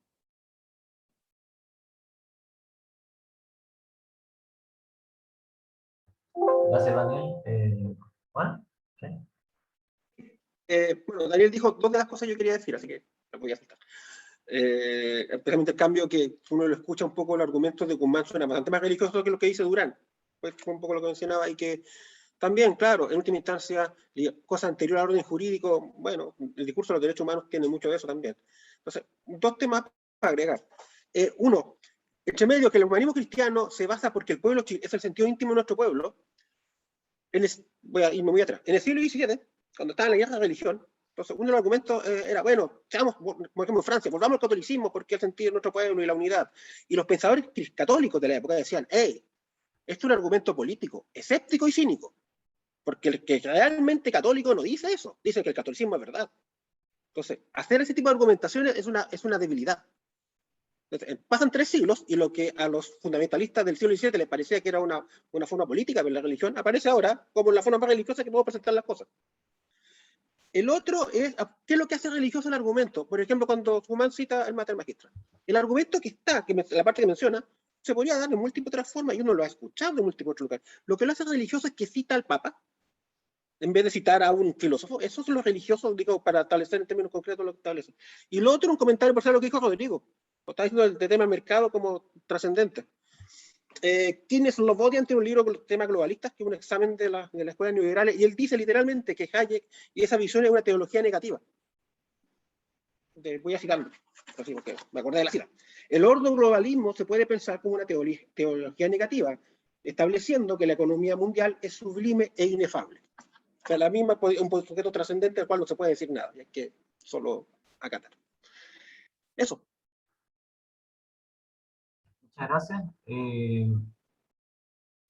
Mauricio, si quieres responder a las preguntas. Albert tenía también comentarios. Sí, yo creo que es más como un comentario, pero igual no quería como interrumpir tu respuesta, pero solo como para como volver a mi posicionamiento, la idea de doctrina comprensiva que yo utilizo no tampoco es como algo puro. Yo diría que podría asociarse más como a esta visión de Michael Frieden, como de ciertas aparatos morfológicos de ideologías, en donde hay ciertos conceptos que siempre están en circulación, en disputa y que son permeables, no habría como una especie de doctrina comprensiva pura.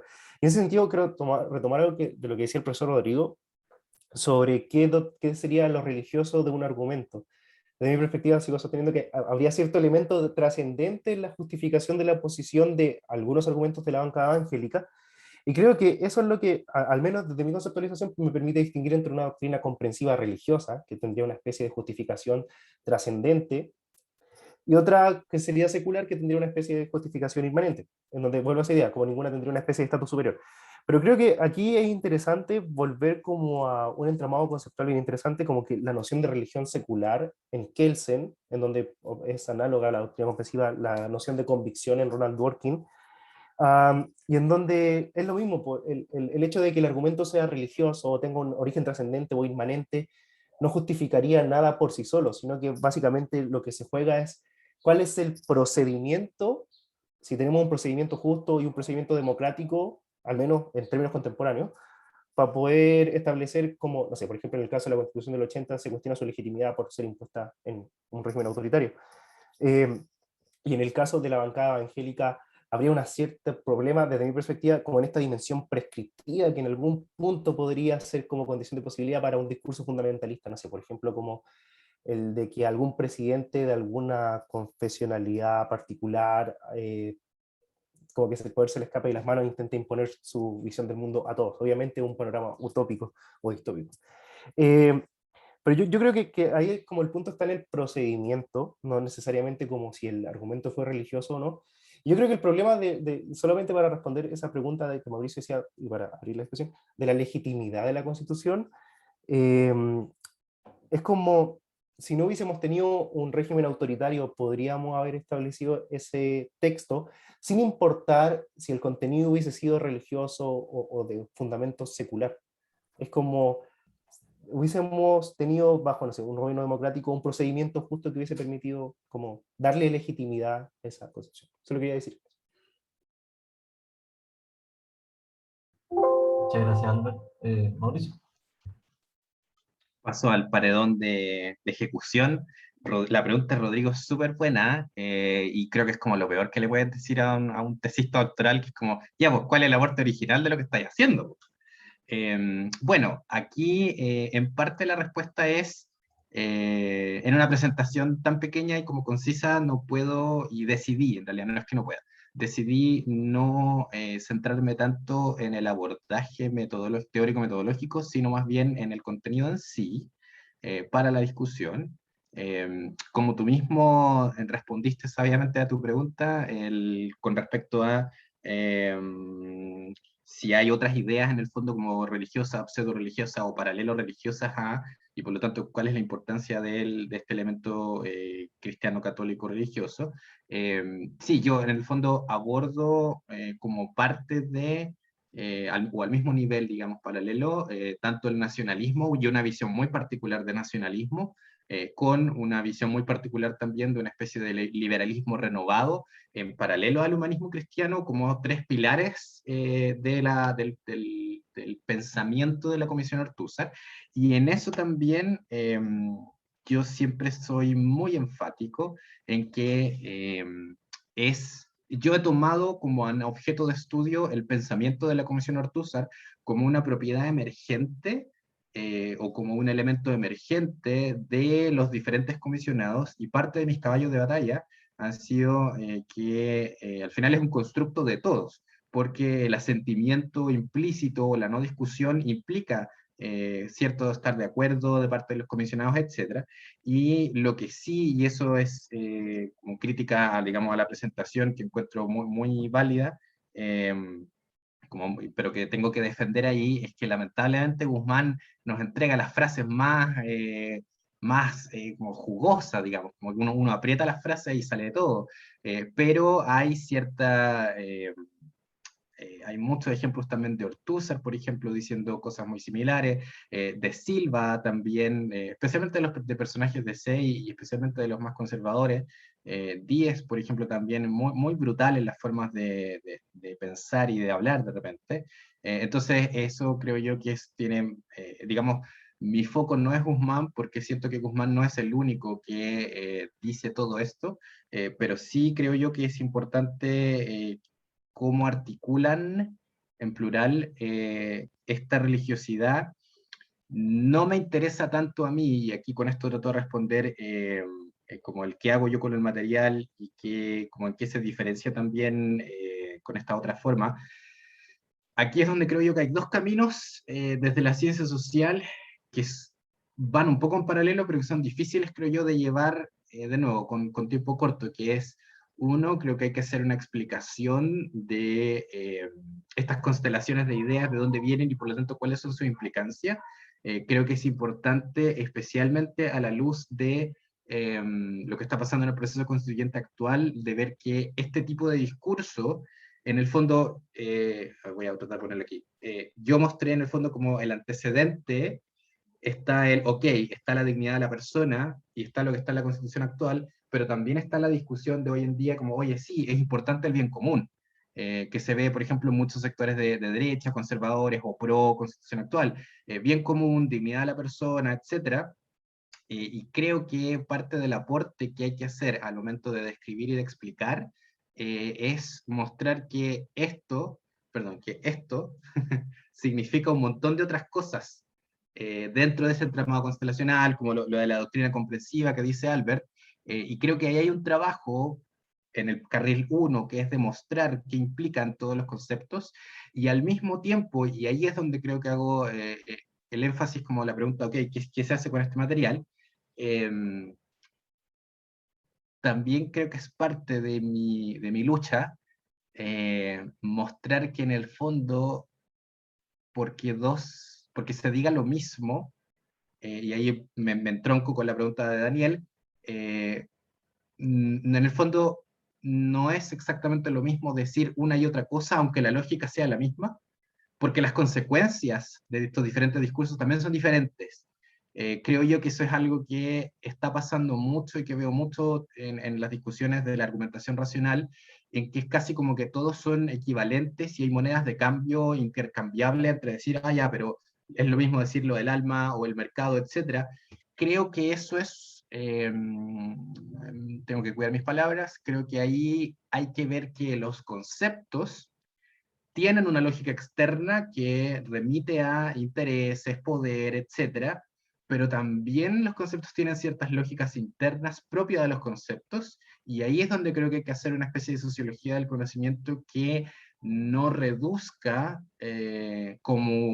digamos, la importancia específica de los conceptos específicos utilizados como un epifenómeno de intereses de poder, de intereses religiosos, etcétera, etcétera, sino que creo yo que hay que hacer el trabajo, y eso es parte de lo que estoy tratando de hacer, y como sus preguntas me apuntan como también a, oye, hay que hacerlo como de manera más clara, ¿cuál es esta lógica tanto interna como externa de las conceptualizaciones? Creo yo que si no es seguir haciendo como este trabajo reduccionista de que al final todos son como eso, monedas de cambio y son equivalentes entre sí en diferentes tasas, cuando creo que eso no es así. No es lo mismo, aunque la característica del mercado como trascendente también aparezca como figura trascendente, no tiene la misma lógica, no llega a lo mismo, tiene diferentes efectos, y creo que el trabajo que podemos hacer como sociólogos del conocimiento, cientistas sociales del conocimiento, etcétera, es indagar en esa fuerza. Yo me trato de distanciar lo que más puedo de Christie, así que me llega bastante la crítica al corazón de lo que dice Rodrigo, y para mí es un llamado de atención a tratar también de diferenciar ahí lo que estoy haciendo. Por eso Daniel decía, eso es lo que hacen las constituciones, que esto de pasar de contrabando me parece maravilloso la definición, te la voy a absolutamente robar, pero creo yo que no es lo mismo pasar como armas nucleares de contrabando que pasar, como no sé, flores, digamos, como por poner un ejemplo muy ridículo.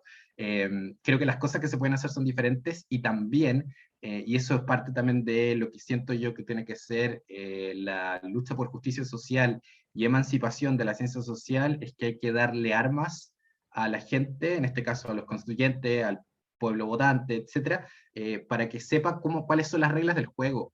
Y creo yo que clarificar cuáles son estas reglas internas de los conceptos, es entregar armas para que la gente se defienda, y por último, si quiere poner el alma, que la ponga, pero a conciencia, y que al final no haya un pasar gato por liebre, creo yo, conceptual. Eso, siento que por ahí va, así que, no sé, pero qué sé yo. Gracias. Me parece, agradezco también la acotación de Juan, no quiero dejarlo pasar, eso de cómo sentir virtud en Chile, que antes era una debilidad y hoy en día ya no lo es, o sea, que yo diría como va transformación del discurso, creo que eso también es importante porque muestra la historicidad propia de el ir cediendo al final diferentes aspectos argumentativos. Y preguntaba un poco lo mismo de Daniel, de cuál es el contenido religioso. Y ahí es donde yo también hago como la distinción, y por eso yo me presento como un ignorante del problema de la secularización, que en realidad no sé. No sé qué es lo específicamente de lo religioso. Mi trabajo como sociólogo del conocimiento es darle un poco como el mismo nivel de aproximación a estos otros elementos y tratar de mostrar cómo funcionan para que podamos, digamos, tomar una decisión mejores con respecto a lo que queremos hacer. No sé si respondí todo, soy un poco disperso. Por favor, me ayudan. Mira, hay una pregunta más de Benjamín, ¿tiene la mano? Y yo también quiero hacer una pregunta, Juan. Sí, gracias. Bueno, yo trabajé un tiempo con Mauricio, el comentario, pero en general me llamaron la atención algunos de los comentarios que se le hicieron a Mauricio con posterioridad, porque creo que para entender un poco como el tema de la secularización en la Comisión Ortúzar, yo creo que hay que entender que no se trata solamente de que el contenido que se pone sea una bomba nuclear, que es verdad, es una bomba nuclear en términos sustanciales, estoy totalmente de acuerdo con Mauricio en ese sentido, no es pasar por liebre una definición sobre libertad, sino que es pasar por liebre una serie de definiciones mucho más fuertes sobre familia, etc. Eso de primero, pero además de eso, el contenido y la sustancialidad y cómo se lo piensa es opuesto al proceso democrático. Eso es como bien interesante, porque en el fondo el proceso democrático es visto como un peligro contra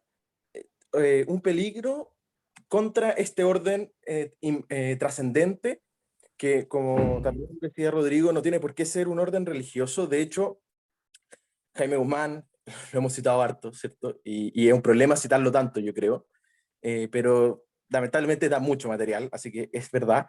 Pero Jaime Guzmán dice como, da una serie de órdenes, y esto lo pone muy claro, entonces da el orden como del derecho natural, que es el orden primario, ¿no es cierto? Después da el orden de la moralidad, y lo estoy citando de memoria, así que puede que cambie un poco las palabras, pero el orden de la moralidad y luego el orden un poco de la contingencia, ¿no es cierto?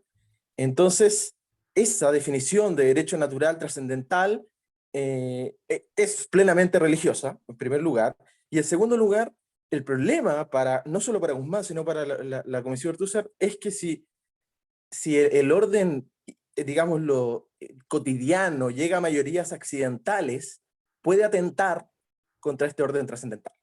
Y si atenta contra este orden trascendental, entonces debe ser neutralizado, ¿cierto? Que ese es todo el problema un poco que se ha metido no solo la sociología, pero el pensamiento de las ciencias sociales respecto de la neutralización de la política, que es una tesis architrabajada, pero es importante, yo creo, como poner el punto de que no se trata solo de que como que podríamos cambiar el procedimiento para llegar a la misma constitución, porque la misma constitución ya la concepción de democracia es totalmente, digámoslo, opuesta a cualquier deliberación, ¿cierto?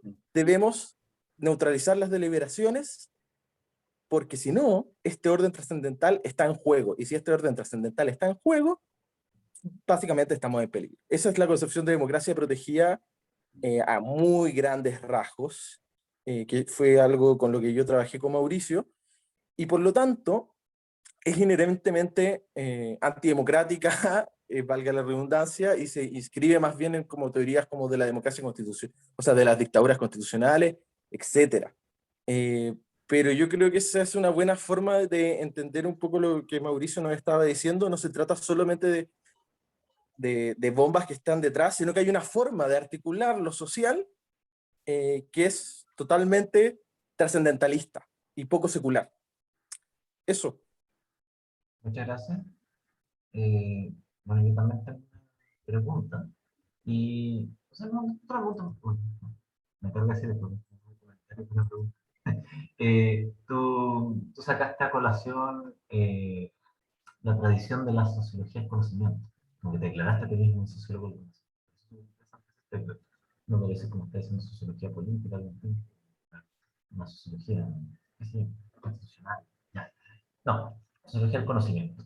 Me gusta un poquito como, quizá metodológicamente, cómo estás viendo eso, porque hiciste una serie de distinciones que me parecieron interesantes. Dijiste como, no un determinismo afuera, no está como en el constructivismo fuerte, no sé, David Bloch, que hablaremos de esa explicación social del conocimiento. Parece que más bien tú estás pensando en los conceptos se juegan en el grupo, quizás volviendo a la noción de margen, ¿no? ¿Qué tipo de noción de sociología del conocimiento estás jugando? Y si solamente estás tomándola desde un punto de vista discursivo, o si también estás considerando las prácticas de alguna manera. Que me parece que eso también es relevante, o sea, que es una puesta de escena justamente de dónde se está, en qué situación se están dando estos discursos, ¿cierto? No están en cualquier lado, ¿cierto? Entonces, eso, cómo estás pensando en el fondo la sociología del conocimiento, que siempre tiene esta idea de conocimiento situado, ¿ya? Pero cómo estás pensando eso. Eso. Sí, bueno, Juan tiene también la otra pregunta.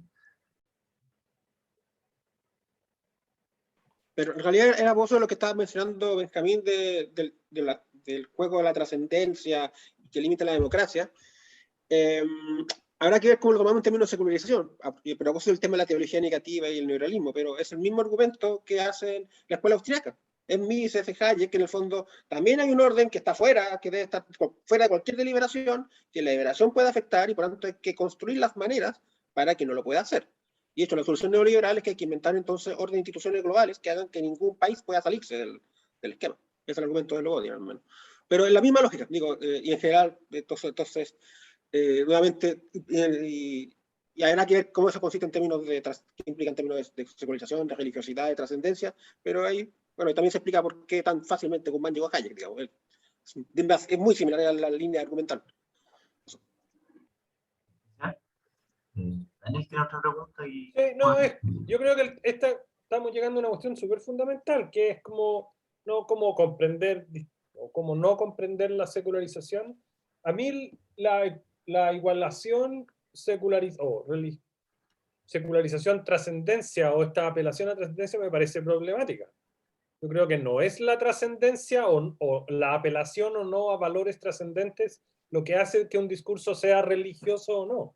No, el discurso a la nación puede ser tremendamente trascendente, el discurso de la identidad puede ser tremendamente esencialista y desde ese punto trascendente, ¿no? El discurso, toda la apelación hoy día a los territorios y los paisajes puede ser tremendamente esencialista y trascendente. Entonces, yo no digo que con Rodrigo lo hayamos logrado, pero es un poco tratar de buscar cómo en la discusión religiosidad, secularización, no salimos del problema de la trascendencia. Porque finalmente trascendencia es, en último término, la palabra antigua para las doctrinas comprensivas. Entonces, yo diría, la apelación a valores trascendentes no es algo propio de los discursos religiosos. Es bastante propio de las doctrinas políticas, como decía Juan hace un rato, ¿no? O sea, cuando la movilización de argumentos religiosos en la esfera política para los verdaderos religiosos es estrategia. Entonces, la apelación a que hay algo trascendente, ese algo trascendente puede tomar múltiples dimensiones. Yo creo que al menos la nación es uno de esos elementos. Entonces, yo creo que es interesante como una cuestión que nos va a seguir rondando, yo creo, esta tensión, ¿no? De que la apelación a lo trascendente puede no ser suficiente. Eso. Ya. Yo creo que queda súper, súper como, al final, supongo como apunta a la complejidad del proceso de secularización, y ahí un poco para responder a lo que preguntaba, bueno, primero, muchas gracias Benjamín, creo que es un punto muy importante que yo desestimé, que lo mencioné muy al pasar, que es que, claro, al final, que la pregunta por la democracia y la praxis democrática está excluida de esta forma, de las, en el fondo, de lo que yo propongo, que son los tres pilares de la Constitución, como el liberalismo, el nacionalismo y el humanismo cristiano, en toda medida apuntan a sacarle armas y a desarticular a la política, entendida como la discusión en la esfera pública acerca de cómo nos vivimos en comunidad, etc. Todo eso apunta, esos tres pilares apuntan a quitarle los colmillos, digamos, a esa posibilidad, porque para ellos apuntan necesariamente a desastre, desorden, división social, y que especialmente lo de la división social hay un punto muy importante para el proceso actual, que es una argumentación que ya muchos se están utilizando. Se está utilizando también en lo de la ideología de género, como esta crítica que están haciendo, que el argumento siempre es lo que cause división social tiene que quedar fuera porque hay que, digamos, propender a preferir a la unidad, y eso ya es problemático. Y un poco por lo que dice Daniel, creo que, y haciendo la tesis, a ver, ya hablando desde Mauricio Gilpatay, sociólogo, para mí no existen argumentos trascendentales, porque eso implicaría darle el pie a que existe esa dimensión trascendental. Me voy a declarar agnóstico nihilista al respecto, por lo menos como sociólogo, de que yo tengo que ver como que esos argumentos que apuntan a la descendencia es dentro del conjunto de argumentos simplemente, porque si no sería conceder como sociólogo del conocimiento que existe dicho orden trascendental, y yo no puedo hacer eso, no puedo hacer esa concesión. Como persona creyente, como, qué sé yo, puedo creer en ese orden trascendental, y etcétera, pero como sociólogo del conocimiento tengo que ponerlos todos a un mismo nivel, y por lo tanto me complejiza a mí la pregunta de qué es, a qué apunta la secularización, y como para empezar a pensarlo, y de nuevo declaro mi absoluta ignorancia al respecto de la bibliografía de la secularización, entonces me queda mucha tarea por delante. Con respecto a lo que decía Francisco, que qué tipo de sociólogo del conocimiento,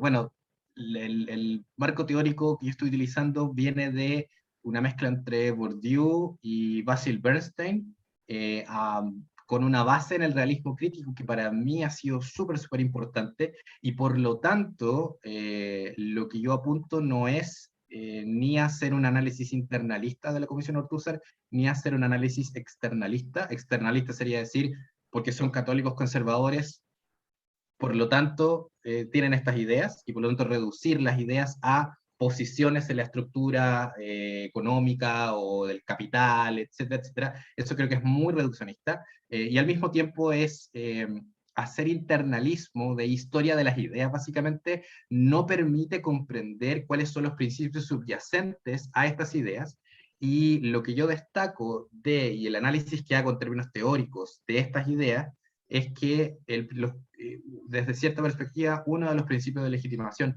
que está en juego es que se trata esto, o se basa esta apelación al alma, apelación al nacionalismo, etcétera, en un control fuerte, y fuerte delimitación también del sentir y del comportamiento del individuo, como, en este caso, como ciudadano, y por lo tanto controlar cuáles son las formas legítimas de conocer, cuáles son las formas legítimas de ser, y ese es el principio de legitimación que subyace al nacionalismo, al humanismo cristiano, al liberalismo, etcétera, creo yo. Eso estoy terminando de concluir mi tesis, estoy pensando en esta conclusión. Más que el que hayan derechos, más que el principio jurídico de la existencia de derechos, más que el que porque hay un alma, por lo tanto hay derechos, sino que creo que lo importante para mí es esta apelación al sentir, a los comportamientos, a que en el nacionalismo se apela también a, oye, hay que tener una relación de lealtad, de honrar, de respeto. En el caso del humanismo cristiano, también lo que hay es una forma de controlar determinadas formas de ser. Y creo yo que ahí es donde puede haber también una diferencia sustancial con estas otras operaciones de, por ejemplo, la constituyente actual, en que, y enlazándolo con lo que dijo Benjamín, se trata no acerca de cuánto controlamos como la legitimidad de ciertas formas de ser, de actuar, etcétera, creo yo, pero estoy pensando todavía en eso. Y de responder también a lo de qué espacio le doy a lo discursivo, a la praxis que decía Francisco, como yo no sé qué cosa hay más praxis que una comisión que elabora una constitución al final. Porque claro, no es como que los constituyentes estuvieran matando gente directamente, pero sí es la práctica de que lo que están diciendo no es un argumento teórico, no es, sino que todo eso es cómo yo utilizo recursos discursivos para lograr efectos prácticos. Y eso creo yo que es siempre lo delicioso y terrible de analizar praxis jurídica. Y en esto creo yo que es importantísimo también notar que la Comisión Ortúzar es un texto que no existe básicamente en ningún otro proceso de elaboración constitucional del mundo, que es que tenemos acceso a las discusiones específicas que llevaron a la Constitución.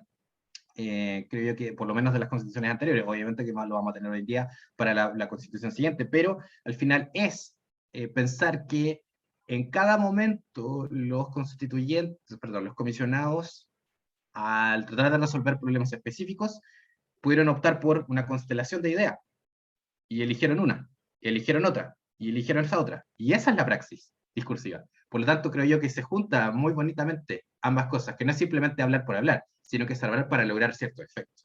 No sé si eso apunta un poco como a lo que tenía ahí en mente. Pero ahí estáis diciendo básicamente que el lenguaje es performativo. O sea, no, o sea, en ese sentido. No, yo creo que los agentes, tenemos para el realismo crítico, que los agentes son performativos. Y en el fondo producen o reproducen estructuras institucionales, socioculturales, etc. El lenguaje, por cierto, pero el lenguaje también es emitido por, o existe en contexto. Y de nuevo, porque quien tiene agencia solo es individuo, y eso significa que no es que el lenguaje en sí tenga esa performatividad, sino que los actos lingüísticos, que puede ser como el ejemplo de Derrida, del post-it que yo escribo justo antes de morir, de cómo voy a ir a comprar pan y me muero y ya no existo, pero aún así queda. Aún así el acto digamos, discursivo es leerlo después. ¿Te fijas? Pero al final igual la agencia humana es lo importante ahí, pero obviamente como en relación a la institucionalidad, en relación a la estructura sociocultural, a lo que decía Juan, que en el contexto de esa época decir lo del responder al íntimo sentir bueno, es apelar a la religiosidad, cuando 200 años atrás era conceder un argumento a que ya es politeísmo de valores, digamos.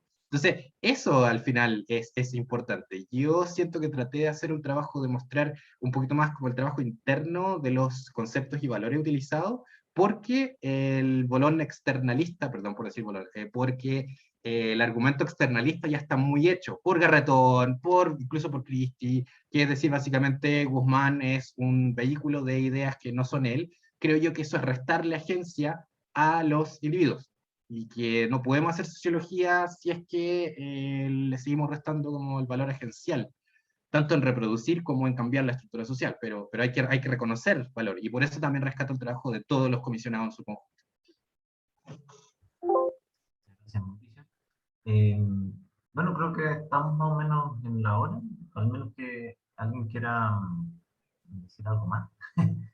Quizá alguien que quiera conectar las dos presentaciones, por ver algo de Albert, quizá Albert quiere responder algo.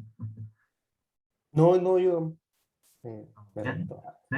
Pero agradezco mucho el espacio para poder participar, y sin duda anoté un par de cosas con las cuales puedo tender nexos con lo que mencionó Mauricio en su exposición y en su respuesta. Esa es la idea. Claro, ahí mi pregunta para Albert es, y un poco como el diablillo de Francisco, que fue como, ya, pero tú eres sociólogo del conocimiento o eres como teórico sociólogo político. Y ahí mi pregunta para Albert, ¿cuál es tu interés al hacer esto? ¿Para qué lado apunta? Yo diría que hay un sesgo en el liberalismo igualitario y en el cuidado del procedimiento de la deliberación pública. Tal vez apunta ahí a mostrar que, o sea, primero que todo, como en esta lógica de la inclusión y la integración de todas las voces, sin importar cuál sea su origen, a darle un estatus como similar o básicamente igualitario a todas, y como demostrar que existen como ciertas cuestiones que podrían ser una eventual amenaza para una democracia liberal, y que también existen otras cuestiones que no, están, no responden tanto a la mitificación de la discriminación o algo por el estilo, sino que responden más bien a que hay argumentos que en su contenido no son tan persuasivos y que por ende tienden a quedar un poco marginados de cuando sucede esto que se llama el consenso tras la paz o el acuerdo entre las distintas posiciones que logran ver un punto en común, más allá de que tengan ideas generales diametralmente opuestas sobre un asunto particular. Bueno, muchas gracias, Albert, y bueno, y muchas gracias a todos por su presencia, por quedarse hasta tan tarde y hasta tan temprano en el caso de Mauricio. Así que, bueno, cerramos por hoy día y solamente decirles que vamos a seguir la próxima semana. Ya, no, bueno, vamos a seguir con temas más o menos parecidos, como una extensión de esta mesa, podríamos verlo. Vamos a ver transformación religiosa y espiritualidad. Ya, eso va a ser la próxima semana. Ahí van a estar Rafael Ruiz, Consuelo Grau, Maureen Neckelman, Catalina Siles, Gabriel Cortés y Fabián Brown, ya que nos van a estar en esta sesión el próximo viernes.